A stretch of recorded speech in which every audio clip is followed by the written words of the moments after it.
తెలంగాణలో GST కుంభకోణంపై forensic audit పూర్తయింది. ప్రభుత్వానికి చెల్లించాల్సిన పన్నులు చెల్లించకపోవడం, దొంగ క్లెయిమ్లు చేసి ఇన్పుట్ సబ్సిడీ రూపంలో ప్రభుత్వం నుంచే డబ్బులు లాగేసిన కేసులో ఎవరెవరి పాత్ర ఏంటి, ఏమేం వ్యవహారాలు నడిచాయి అన్న దానిపై నివేదిక సిద్దమైంది. బీఆర్ఎస్ ప్రభుత్వం హయాంలో రాష్ట్ర ప్రభుత్వ ప్రధాన కార్యదర్శిగా ఉండడంతో పాటు వాణిజ్య పన్నులు, ఎక్సైజ్ శాఖ కమిషనర్ బాధ్యతలను కూడా తన దగ్గరే ఉంచుకున్న సోమేష్ కుమార్, మరో ఇద్దరు అధికారులు, ఒక సాంకేతిక నిపుణుడిపై ఈ కుంభకోణంలో గతంలోనే కేసు పెట్టారు.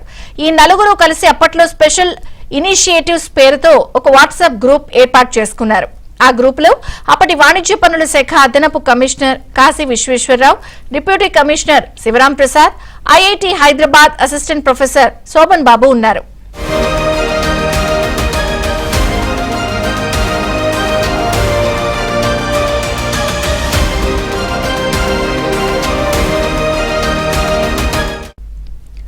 గ్రూప్ లో సోమేష్ కుమార్ ఇచ్చే ఆదేశాలను మిగిలిన ముగ్గురు పాటించేవారు. జీఎస్టీ పన్నులకు సంబంధించిన సాఫ్ట్వేర్ తయారీలో సహకరించిన ప్లియాంటో టెక్నాలజీస్ ప్రైవేట్ లిమిటెడ్ కూడా ఈ కుంభకోణంలో పాల్పంచుకుంది. దీంతో అప్పట్లో సోమేష్ కుమార్ వాడిన ఫోన్తో పాటు మిగిలిన ముగ్గురి ఫోన్లను కూడా పోలీసులు స్వాధీనం చేసుకున్నారు. అయితే అప్పటికే ఆ ఫోన్లో పాత వాట్సాప్ సందేశాలన్నింటినీ తొలగించారు. వాట్సాప్ గ్రూప్ ను కూడా తీసేశారు. అయితే ఫోరెన్సిక్ ఆడిట్ ద్వారా స్పెషల్ ఇనిషియేటివ్స్ వాట్సాప్ గ్రూప్ లో సోమేష్ కుమార్ కు మిగిలిన వారికి మధ్య జరిగిన పరస్పర సందేశాలన్నింటినీ రిట్రీవ్ చేసినట్లు తెలిసింది. ఇప్పుడు ఈ నివేదికను ప్రభుత్వానికి, న్యాయస్థానానికి కూడా సమర్పించే అవకాశాలున్నాయి.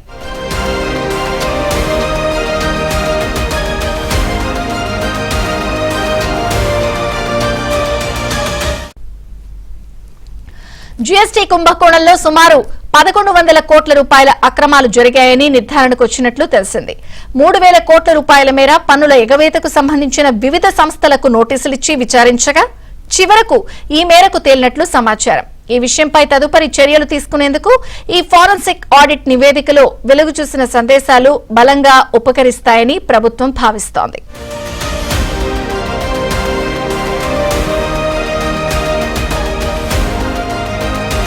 జీఎస్టీ కుంభకోణానికి సంబంధించి ఇప్పటికైతే ఫోరెన్సిక్ ఆడిట్ అయితే పూర్తయింది. సో దీంట్లో పాత్రదారులు ఎవరు, సూత్రధారులు ఎవరు అనేటువంటిది మాత్రము ఈ నివేదికలో, ఈ రిపోర్టులో తేలినట్టుగా తెలుస్తూ ఉంది. ఈ ఆడిట్ రిపోర్ట్లో అనేక విషయాలు బయటకు వచ్చినట్లుగా తెలుస్తూ ఉంది.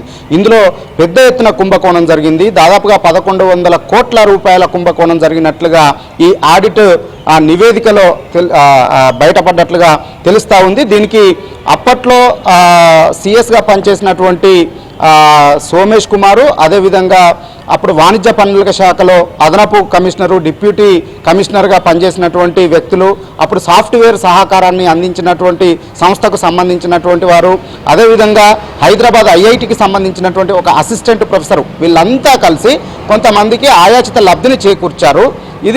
ఈ క్రమంలో 1100 కోట్ల కుంభకోణం జరిగింది. ఇది ఉద్దేశపూర్వకంగా కుంభకోణం జరిగింది, చేసినటువంటి కుంభకోణం అనేటువంటిది ఈ ఆడిట్ రిపోర్ట్లో తేలినట్లుగా తెలుస్తూ ఉంది. ఇప్పటికే నివేదిక సిద్ధమైంది. ఈ నివేదికని ప్రభుత్వానికి ఈ రోజు రేపు అందేటువంటి అవకాశం కూడా ఉంది. అయితే ప్రధానంగా ఈ వస్తువుల కొనుగోలుకు సంబంధించి ఎవరైనా వినియోగదారులు ఒక వస్తువును కొనుగోలు చేస్తే 2 రకాల పన్నులు చెల్లించాల్సి ఉంటుంది. ఒకటి స్టేట్ జీఎస్టీ, అదేవిధంగా మరొకటి సెంట్రల్ జీఎస్టీ.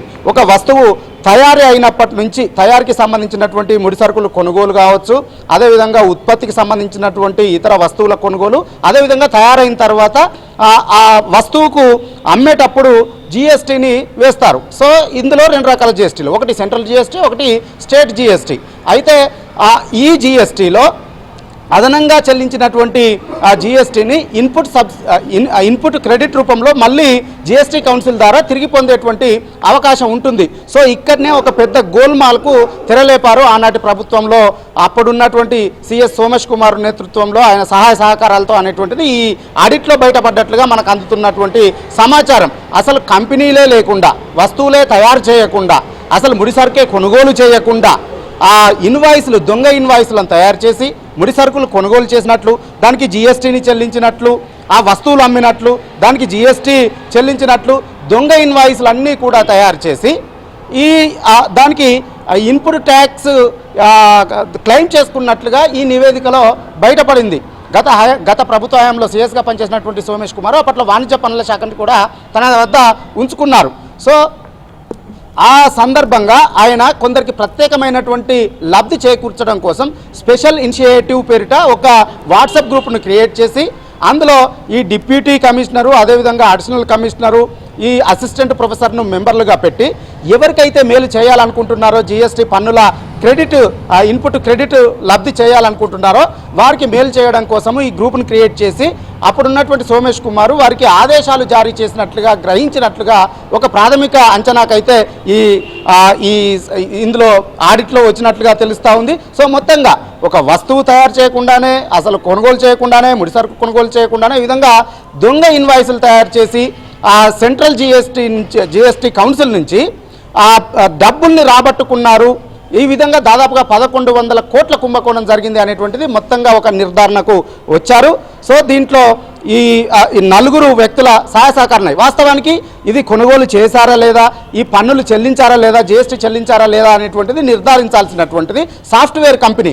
కానీ ఆ సాఫ్ట్వేర్ కంపెనీ కూడా ఆనాడున్నటువంటి పెద్ద అధికారుల సూచనల మేరకు కొన్ని కంపెనీలని, కొన్ని సంస్థలని ఇందులో దాంట్లో అప్డేట్ చేయకుండా, ఆ సాఫ్ట్వేర్ను అప్డేట్ చేయకుండా, ఆ సంస్థలకు సంబంధించినటువంటి సాఫ్ట్వేర్ను అప్డేట్ చేయకుండా, అందులో వాటిని పొందుపరచకుండా ఈ దొంగ ఇన్వాయిస్లు చెల్లించినట్లుగా వారికి లబ్ధి చేకూర్చే విధంగా పరోక్ష సహకారాన్ని ఈ సంస్థ కూడా, ఆనాడు సాఫ్ట్వేర్ సహకారాన్ని అందించినటువంటి సంస్థ కూడా చేసినట్లుగా, భాగస్వామ్యం పంచుకున్నట్లుగా ఈ కుంభకోణంలో ఈ నిర్ధారణకు వచ్చినట్లుగా తెలుస్తూ ఉంది.